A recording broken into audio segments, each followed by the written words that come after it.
এই যে পয়লা বৈশাখ আজকের এই অনুষ্ঠানটি কি, কেন পয়লা বৈশাখ কিভাবে আসলো, নিশ্চয়ই অনেকেরই আপনাদের ধারণা আছে। যদিও বর্তমানে এটি একটি সামাজিক অনুষ্ঠানে রূপ নিয়েছে, কিন্তু পয়লা বৈশাখটি আসলে আমাদের এই বাংলাদেশের কৃষকদের সাথে সম্পর্কিত। এই কৃষির ক্ষেত্রে হোক, ব্যবসা বাণিজ্যের ক্ষেত্রে হোক, কৃষকরা তাদের যে হিসাবের খাতা, এই খাতাটি নতুন করে খুলতেন, সেখান থেকে এই পয়লা বৈশাখটি এসছে, এই পয়লা বৈশাখের অনুষ্ঠানটি এসছে। এবং সে কারণেই, যেহেতু পয়লা বৈশাখের মূল বিষয়টি আমাদের কৃষক ভাইদের সাথে জড়িত, কৃষাণী বোনদের সাথে জড়িত, সেজন্যই আমরা কৃষক কার্ড প্রদানের যেই অনুষ্ঠান, আমাদের যে কমিটমেন্ট, যেই প্রতিশ্রুতি আমরা এই দেশের মানুষের সামনে দিয়েছিলাম, সেটির আমরা আজকে উদ্বোধন ঘোষণা করলাম, বা উদ্বোধন কার্য আমরা আজকে শুরু করলাম ইনশাআল্লাহ। আপনারা এর মধ্যেই জেনেছেন যে আমরা, যদিও অনুষ্ঠানের যে ঘোষক উনি 11টি উপজেলার কথা, 9টি উপজেলার কথা বলেছেন, বাট আমার কাছে যে কাগজটি আছে এবং আমি যতটুকু জানি, মোট 11টি উপজেলায় পাইলট প্রজেক্ট হিসেবে আমাদের কৃষক কার্ড প্রদানের অনুষ্ঠানটি হচ্ছে। প্রায় 22,000 কৃষককে আমরা প্রথম পর্যায়ে এই কৃষক কার্ডের সুবিধা আমরা তাদের কাছে পৌঁছে দিতে চাচ্ছি। সকল উপস্থিতবৃন্দ, আপনাদের নিশ্চয়ই মনে আছে যে এটি একটি রাজনৈতিক সরকার, বাংলাদেশের জনগণের ভোটে বর্তমান সরকার নির্বাচিত একটি সরকার। আমরা নির্বাচনের পূর্বে আমরা দেশের মানুষের কাছে যে সকল প্রতিশ্রুতিগুলো দিয়েছিলাম, তার মধ্যে এই কৃষক কার্ডের প্রতিশ্রুতি ছিল। এর বাইরেও আমরা বলেছিলাম যে কৃষকদের, বিশেষ করে যাদের 10,000 টাকা পর্যন্ত কৃষি ঋণ ছিল, 25শে ফেব্রুয়ারি পর্যন্ত সেই কৃষি ঋণের সুদসহ 10,000 টাকা কৃষি ঋণ আমরা মৌকুফ করব। আমরা কমিটমেন্ট দিয়েছিলাম নির্বাচনের পূর্বে। আল্লাহর রহমতে আমরা নির্বাচনের পরে প্রথম সপ্তাহের মধ্যেই আমরা সেই কাজটি সম্পন্ন করতে সক্ষম হয়েছি, যার মাধ্যমে সমগ্র বাংলাদেশে প্রায় 12 লক্ষ কৃষক এই সুবিধাটি পেয়েছে। আজকে আমরা হয়তো মাত্র 22,000 কৃষককে এই কৃষক কার্ডের সুবিধা আমরা এই মুহূর্তে পৌঁছে দিতে সক্ষম হয়েছি। বাট পর্যায়ক্রমিকভাবে ইনশাল্লাহ মন্ত্রণালয়ের কাছে, বাংলাদেশ সরকারের কাছে সরাসরি কৃষির সাথে সম্পর্কিত এরকম লিস্ট করা আছে কৃষি মন্ত্রণালয়ের মাধ্যমে। সেটি হচ্ছে প্রায় 2,75,00,000 কৃষক, তাই তো না? 2,75,00,000 কৃষক। এই 2,75,00,000 কৃষকের কাছে পর্যায়ক্রমিকভাবে আগামী 5 বছরের মধ্যে পর্যায়ক্রমিকভাবে আমরা কৃষি কার্ড তাদের কাছে পৌঁছে দিব। সম্মানিত উপস্থিতিবৃন্দ, আপনাদের নিশ্চয়ই মনে আছে 1991 সালের কথা। দেশনেত্রী বেগম খালেদা জিয়া যখন সরকার গঠন করলেন 1991 সালে, উনি কিন্তু 5,000 টাকা পর্যন্ত কৃষি ঋণ মৌকুফ করে দিয়েছিলেন। শুধু তাই নয়, 25 বিঘা পর্যন্ত যে কৃষি জমি ছিল সেটির খাজনাও সেই সময় মৌকুফ করে দেওয়া হয়েছিল। শুধু তাই নয়, শহীদ রাষ্ট্রপতি জিয়াউর রহমান সেই সময় এই কৃষকদের, আমরা দেখেছি দেশ স্বাধীনের পরে কৃষকদের ফসল ফলানোর ক্ষেত্রে অনেক সমস্যা হতো। তার মধ্যে একটি বড় সমস্যা ছিল সেচের সমস্যা। সময় মতন তারা পানি পেত না কৃষক ভাইয়েরা। শহীদ রাষ্ট্রপতি জিয়াউর রহমান খাল খনন কর্মসূচি শুরু করেছিলেন, যার মাধ্যমে আমরা দেখেছিলাম 1 বছরের মধ্যে বাংলাদেশ কৃষিতে মোটামুটিভাবে ফসলে স্বয়ংসম্পূর্ণ হয়েছিল। এবং যেই বাংলাদেশে আমরা দেখেছিলাম 1974 সালে দেশের মানুষ না খেয়ে মারা গিয়েছিল, দুর্ভিক্ষে প্রায় 7 থেকে 8 লক্ষ মানুষ মারা গিয়েছিল, সেই বাংলাদেশেই আমরা দেখেছি শহীদ রাষ্ট্রপতি জিয়াউর সময় শুধুমাত্র খাল খনন করার ফলে, কৃষক সেচ সুবিধা পাওয়ার ফলে আমরা দেখেছিলাম কৃষির উৎপাদন দ্বিগুণ হয়েছিল, এবং এই বাংলাদেশ থেকে অল্প পরিমাণে হলেও বিদেশে খাদ্য রপ্তানি করতে সক্ষম হয়েছিল এই বাংলাদেশ। প্রিয় ভাই বোনেরা, সকল উপস্থিতিবৃন্দ, আমাদের লক্ষ্য হচ্ছে এই দেশের শতকরা 40% মানুষ কৃষির সাথে জড়িত।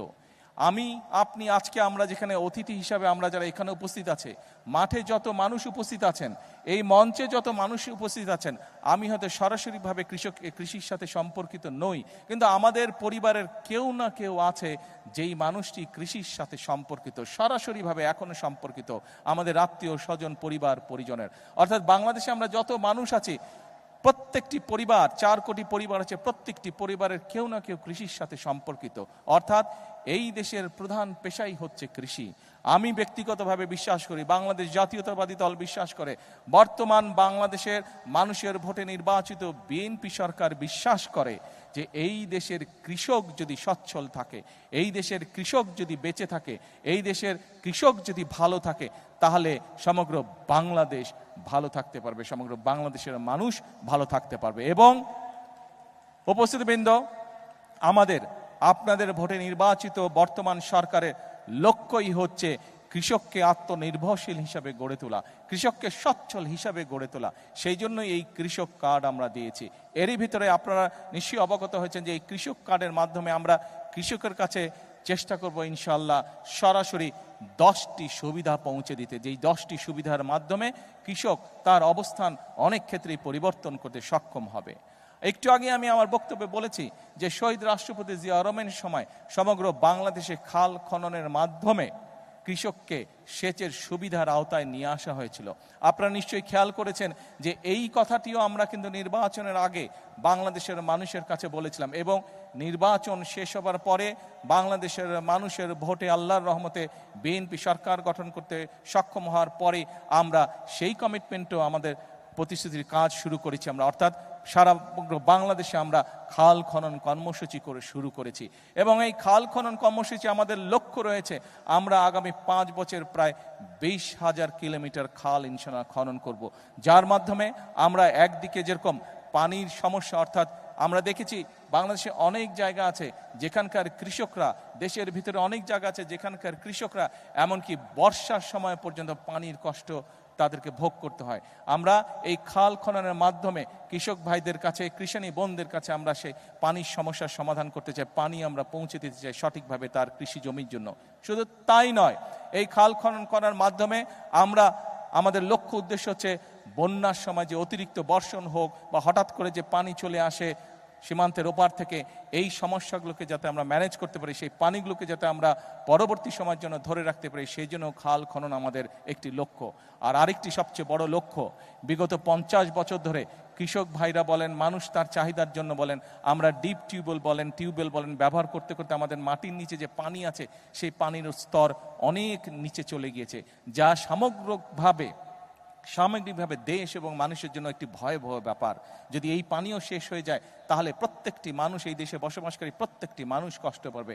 সেজন্য খাল খননের মাধ্যমে, নদী খননের মাধ্যমে আমরা সেই আন্ডারগ্রাউন্ড ওয়াটার লেভেল যেটি আছে সেটিকে আমরা আস্তে আস্তে রিচার্জ করতে চাই, সেইটিকে আমরা আবার আগের অবস্থায় পুনরায় আমরা ফিরিয়ে আনতে চাই, সেটিও আমাদের লক্ষ্য এবং উদ্দেশ্য। নিশ্চয়ই অনেকে পত্রপত্রিকায়, আজকের সকালের পত্রপত্রিকা দেখেছেন, গতকালকে এই প্রতিশ্রুতিটি আমি বাংলাদেশের মানুষের সামনে আমাদের দলের পক্ষ থেকে দিয়েছিলাম যে বিশেষ করে যে সকল অঞ্চল, উত্তর অঞ্চল সহ টাঙ্গাইল সহ বাংলাদেশের যে সকল অঞ্চল কৃষি নির্ভরশীল এলাকা, সেই সকল অঞ্চলে আমরা যেমন কৃষক ভাইদের পাশে দাঁড়ানোর চেষ্টা করব, কিষানী বোনদের পাশে দাঁড়ানোর চেষ্টা করব, আমরা যেরকম কৃষিকে সহায়তা দেওয়ার চেষ্টা করব, একই সাথে আমাদের চেষ্টা থাকবে যে শুধু কৃষি পণ্য উৎপাদন করলেই হলো না, সেই সকল অঞ্চলে কিভাবে কৃষি পণ্যের সাথে সম্পর্কিত যে সকল কলকারখানা আছে সেগুলিও যাতে প্রতিষ্ঠিত করা যায়, যাতে কৃষক তার পণ্যের মূল্য আরও বেশি পেতে পারে, যাতে করে আমাদের কৃষিজাত পণ্য এগুলো যাতে বিদেশে আমরা রফতানি করতে পারি, সেই জন্য আমরা পদক্ষেপ গ্রহণ করব। এবং আপনারা নিশ্চয়ই অনেকেই, সকলে না হলে অনেকেই পত্রপত্রিকায় দেখেছেন, গতকালকে খবরে দেখেছেন যে আমি গতকাল বাংলাদেশের যে সকল ব্যবসায়ী এই কৃষিজাত পণ্যের ব্যবসার সাথে সম্পর্কিত, যাদের এরকম কৃষিজাত পণ্যের কলকারখানা আছে, তাদের সাথে বসলাম। প্রায় 4 ঘন্টা আমি তাদের সাথে বসেছি, তাদের সমস্যার কথা শুনেছি এবং অনেকগুলো সমাধানের চেষ্টা আমরা সরকারের পক্ষ থেকে আমরা চেষ্টা করেছি যে তাদের সমস্যার সমাধান, যাতে করে তারা আরও বেশি বিনিয়োগ করতে পারে, আরও বেশি মানুষকে সম্পর্কিত করতে পারে, আরও বেশি কৃষি পণ্য কৃষক ভাইদের কাছ থেকে কিনতে পারে এবং সেই সকল পণ্যকে ফিনিশ করার মাধ্যমে তারা বিদেশে রফতানি করতে পারে। তাতে করে একদিকে যেমন কৃষক ভাইদের সুবিধা হবে, একইভাবে দেশের জন্য আমরা মূল্যবান বৈদেশিক মুদ্রা পর্যন্ত আমরা অর্জন করতে সক্ষম হব। প্রিয় ভাই বোনেরা, প্রিয় কৃষক ভাইরা, কৃষানী বোনরা, আমরা জানি কৃষক ভাই বোনদের আরেকটি বিশাল সমস্যা রয়েছে, সেটি হচ্ছে অনেক কৃষক ভাই বোন ফসল উৎপাদন করে, অনেক ফসল আছে, যেমন এইখানে এই টাঙ্গাইলের আনারস বিখ্যাত। এই আনারস প্রচুর ফলে।